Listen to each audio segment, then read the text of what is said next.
What's up guys, Phantom here back with episode 50 of my F1 2019 career mode as we are going to circuit Gilles Villeneuve for the Canadian Grand Prix for round 7 of season 3 here, as we will look at our research completion as they are all durability upgrades, as we really needed that as Haas has managed to jump us and McLaren here and jump into second in the performance comparison, as we finally completed our first ring around for durability, so we should be able to go a little bit farther in the season without having to replace stuff as we move on to qualifying. Hello and welcome from the circuit Gilles Villeneuve, home to the Canadian Grand Prix for today's qualifying session.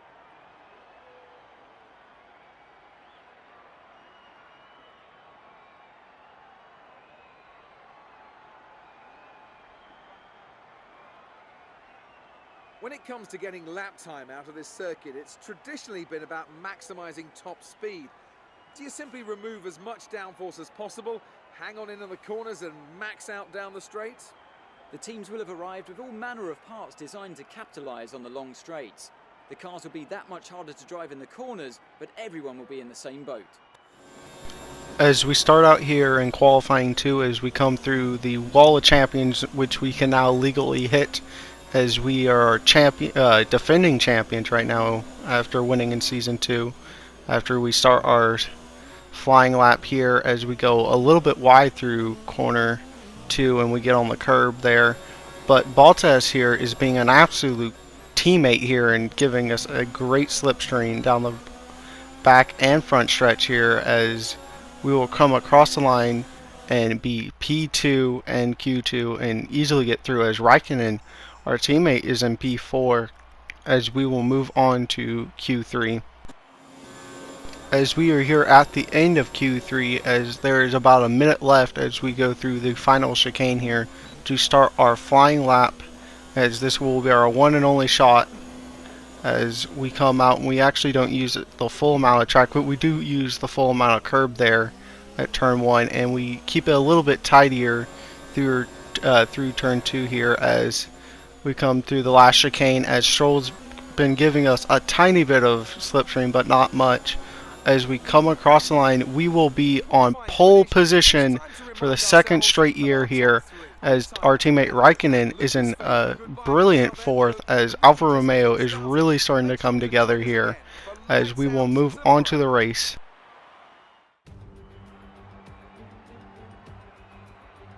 There is, as I look out of my commentary box window, a very large and very excited crowd here today, eagerly anticipating another memorable race.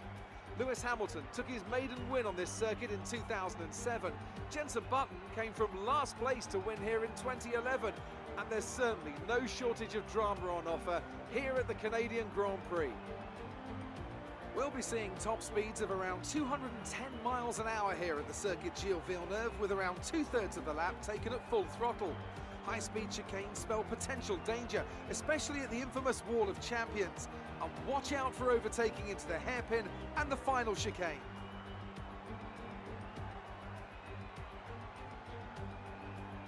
And I'm joined once again by Anthony Davidson to bring you the lowdown for today's race. Let's start with the new Alfa Romeo driver. What do you make of their performance so far this season? Well, the atmosphere within that team seems very positive at the moment. Everyone seems like they're in great spirits and having a lot of fun doing what they do, and that's definitely contributed to the performances we've seen. Let's run you through the driver grid order for today's exciting race. Oldtimer lines up on pole position, and starting alongside in P2 is Sebastian Vettel. Considering the rest of the grid, we have Weber, Raikkonen, Lewis Hamilton and Grosjean, Sainz, Stroll, Leclerc and Max Verstappen, Butler, Norris, Sergio Perez and Bottas, Kvyat, Magnussen, Antonio Giovinazzi and Daniel Ricciardo. Hülkenberg and George Russell ends our grid lineup. Now it's almost time to lights out, so let's go down to the track. As we sit here on the grid in P1 after qualifying on pole position for the first time with Alfa Romeo, as the lights out and away we go here, as we have to watch Weber and Vettel here as we cover both of them off by taking the middle line here, as we have managed to keep it tidy through turn 1 and turn 2 contacts there, as Weber is around the outside of Vettel as we are coming through the infamous turn 4, as Vettel is made famous because of last year's incident. As we come into the hairpin, we're going to lock up and kind of lose the back end there, as it looks like they've kind of got it gathered up there, but they are really stacking each other up and allowing us to get away. As we are the first one across the line, we will set fastest lap of the race. As we come on the lap 2, Giovinazzi is already out of the race, only on lap 2 here, as we will come across the line to set another fastest lap, as they are really just setting each other down. But Vettel has managed to come back on the end of this lap, as we cut back here to the first Renault there, as he just looks like he had no drive off the hairpin, as he's going to come down to a screeching halt.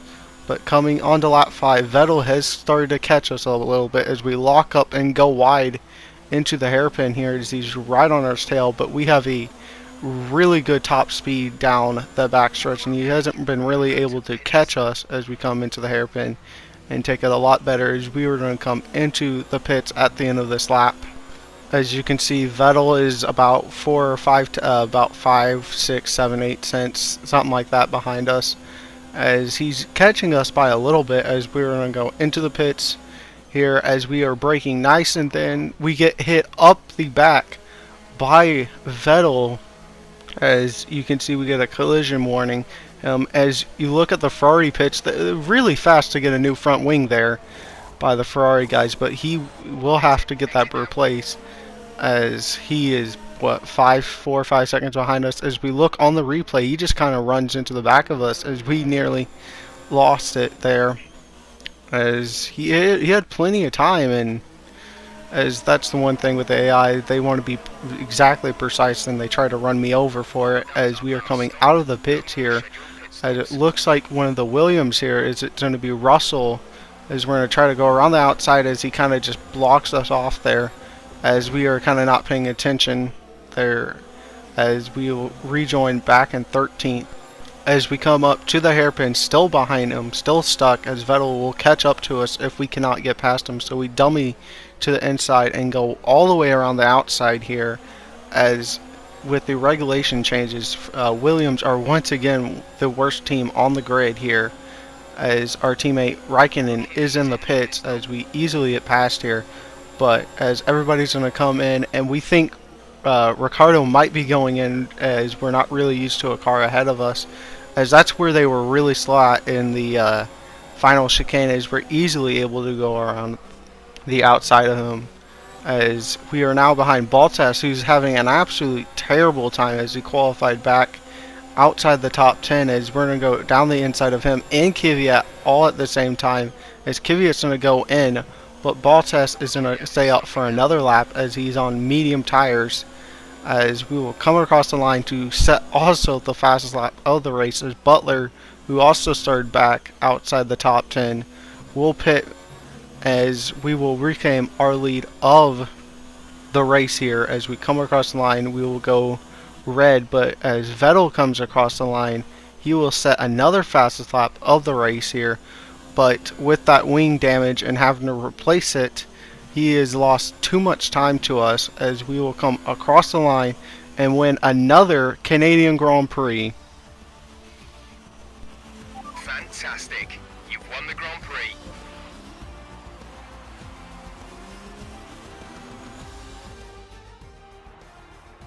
That's it for another Grand Prix and a fantastic win for Alfa Romeo. Talk to me, Ants. What was it that set them apart from the competition today? Well, I know it's a bit of a boring answer, but the truth is they simply had the best speed package on the day, and a driver who knows how to take advantage of that. It doesn't matter how much time you spend poring over the stats and planning strategies if you can't keep the pace, and our winner today showed they could do both. Looks like they're on their way out to the podium now, and what a result this is! And a popular one with the crowd as well. Great stuff to see the Alfa Romeo team on top here today.